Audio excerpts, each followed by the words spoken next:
Terkait dengan pasca putusan dari Pengadilan Negeri Bandung dan juga penjemputan terhadap Peggy Setiawan oleh kerabatnya di Polda Jawa Barat, sudah ada dua jurnalis Kompas TV, Ahmad Fadila di Mapolda Jawa Barat dan juga Fida Alatas di Pengadilan Negeri Bandung, Jawa Barat. Namun kita sapa terlebih dahulu rekan Ahmad Fadila di Mapolda Jawa Barat. Fadil, untuk saat ini ibu, kerabat dan juga adik kandung dari Peggy Setiawan menyatakan akan menjemput Peggy Setiawan di tahanan Polda Jawa Barat. Apakah sudah ada penjemputan pada siang hari ini?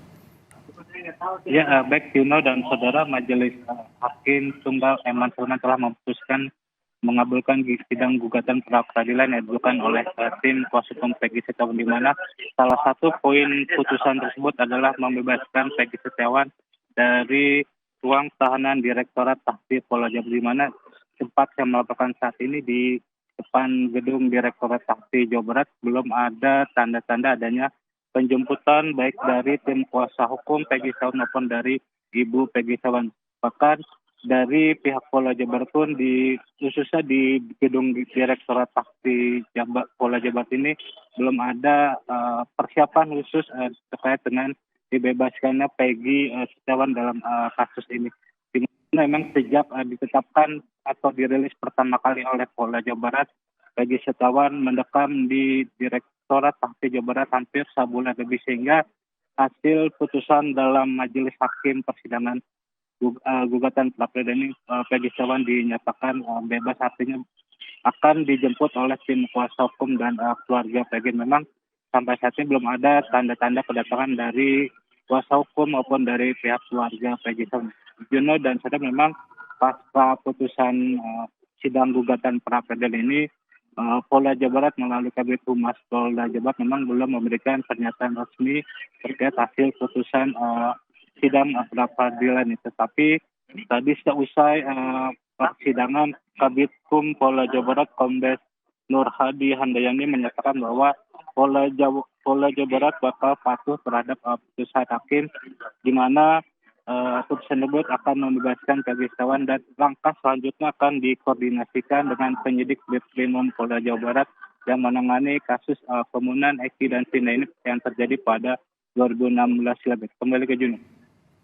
Ya, Ahmad Fadila, dari putusan Pengadilan Negeri Bandung terkait dengan pembebasan Peggy dan juga menghentikan penyidikan. Lalu seperti apa langkah Polda Jawa Barat untuk mengungkap siapa sebenarnya dari otak pembunuhan Vina dan Eki pada 8 tahun silam? Dan apa langkah dari Polda Jawa Barat untuk melanjutkan mengungkap siapa sebenarnya pembunuhan atau pembunuh dari Vina dan Eki?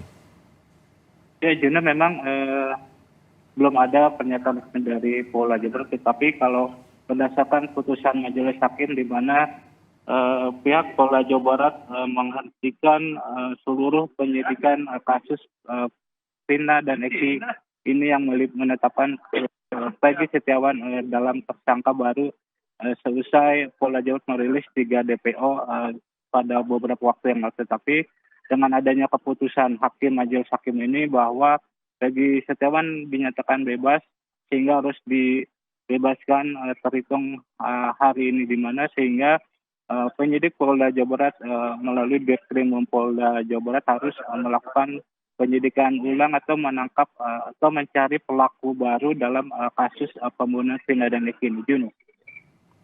Baik, terima kasih atas laporan Anda, Jurnalis Kompas TV Ahmad Fadila dari Mapolda Jawa Barat. Lalu kita akan menuju ke Pengadilan Negeri Bandung, Jawa Barat. Sudah ada rekan Fida Alatas di sana. Fida, untuk saat ini apa saja yang menjadi poin pertimbangan hakim sehingga hakim akhirnya memutuskan untuk membebaskan Peggy Setiawan? Ya, Juno dan juga saudara, tadi dalam sidang putusan Hakim Tunggal Eman Sulaiman ini dalam pertimbangannya menyatakan tidak sependapat dengan dalil-dalil yang kemudian dilontarkan oleh termohon, dalam hal ini adalah Polda Jawa Barat, yang sebelumnya ini sudah dilakukan dalam sidang pembuktian pada minggu lalu. Dan memang Juno dan juga saudara, kalau kita melihat sebetulnya paling tidak ada 2 dalil atau 2 permasalahan di sini yang digaris besar atau disoroti oleh baik itu pemohon yakni Peggy Setiawan dan juga termohon yakni dari pihak Polda Jawa Barat. Yang pertama ini adalah terkait kemudian keabsahan dari penetapan tersangka Peggy Setiawan yang tentunya ini juga harus melihat atau meninjau dari keabsahan penetapan DPO dari tersangka Peggy Setiawan.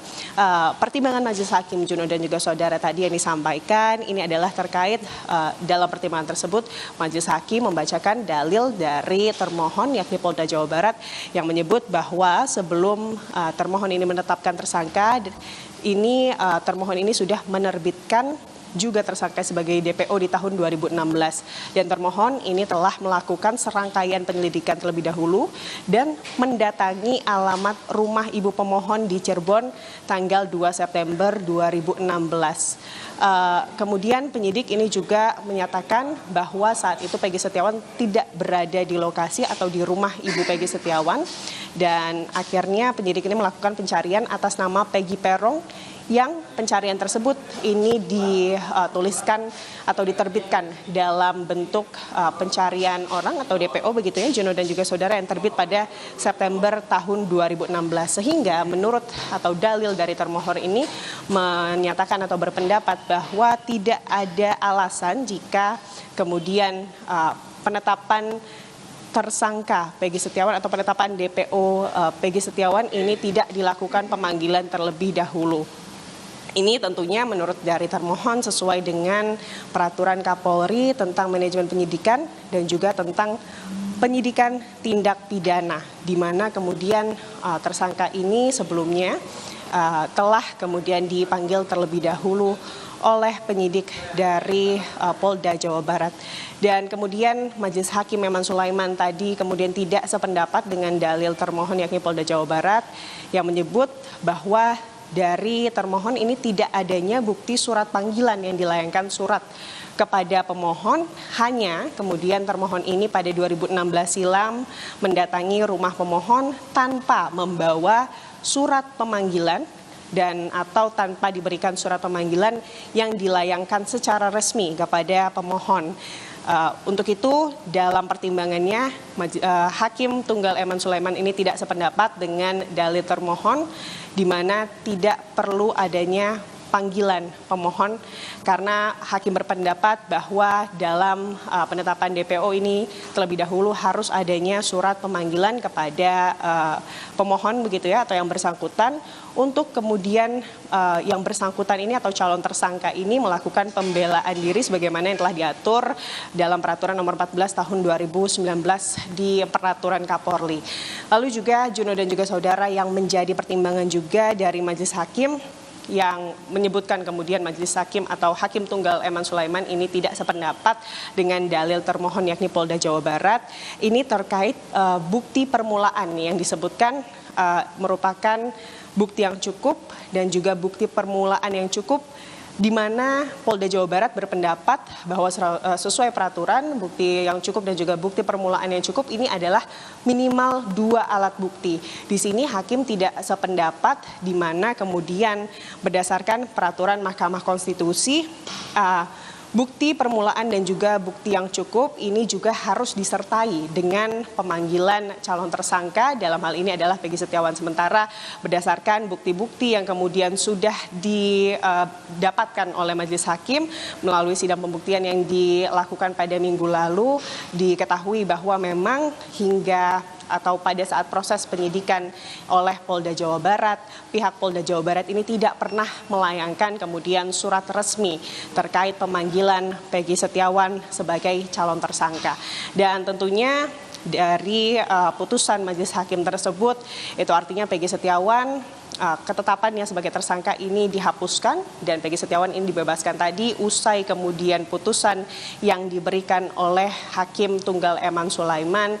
Keluarga dari Peggy Setiawan beserta dengan kuasa hukumnya ini langsung berangkat ke Mapolda Jawa Barat untuk tentunya langsung melakukan penjemputan kepada Peggy Setiawan. Namun Juno yang juga cukup menarik dan juga menjadi sorotan tadi dalam sidang putusan hari ini di Pengadilan Negeri Bandung. Kami pantau Kompolnas Republik Indonesia, dalam hal ini adalah Ketua Kompolnas Beni Mamoto, ini juga turut hadir dalam ruang persidangan. Tadi kami sempat berbincang di mana pihaknya ini menyebutkan bahwa pihaknya ini memang sengaja datang dalam agenda putusan hari ini untuk kemudian mendengar bagaimana putusan dari Hakim Eman Sulaiman, atau dalam hal ini adalah Hakim Tunggal Pra-Peradilan Peggy Setiawan, dan apa saja pertimbangan dari Hakim Eman Sulaiman dalam putusannya di hari ini.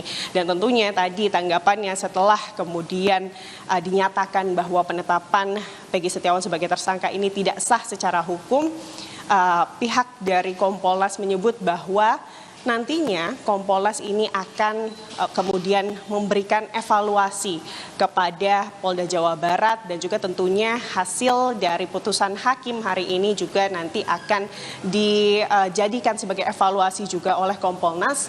Dan kami juga menanyakan, Juno dan juga saudara, terkait apakah kemungkinan adanya sanksi yang bisa dijatuhkan kepada kemudian penyidik ataupun pihak kepolisian yang menangani kasus ini. Pihak Kompolnas menyebut bahwa terkait sanksi, apakah akan diberikan sanksi atau tidak, lalu juga sanksi seperti apa yang akan diberikan, ini sudah ranah internal. Dalam hal ini artinya ini adalah ranah Polda Jawa Barat. Tadi juga Kompolnas sempat menyoroti juga, Juno dan juga saudara, terkait kemudian memberikan himbauan begitu ya, Juno dan juga saudara, kepada pihak kepolisian untuk kembali memperhatikan kasus-kasus yang kemudian hingga saat ini belum selesai penanganannya untuk ditindaklanjuti secara serius. Untuk sementara seperti itu, Juno dan juga saudara, kembali ke Anda. Terima kasih atas laporan lengkap Anda, jurnalis Kompas TV, Fida Alatas dari Pengadilan Bandung, Jawa Barat, dan sebelumnya ada rekan Ahmad Fadilah dari Mapolda Jawa Barat.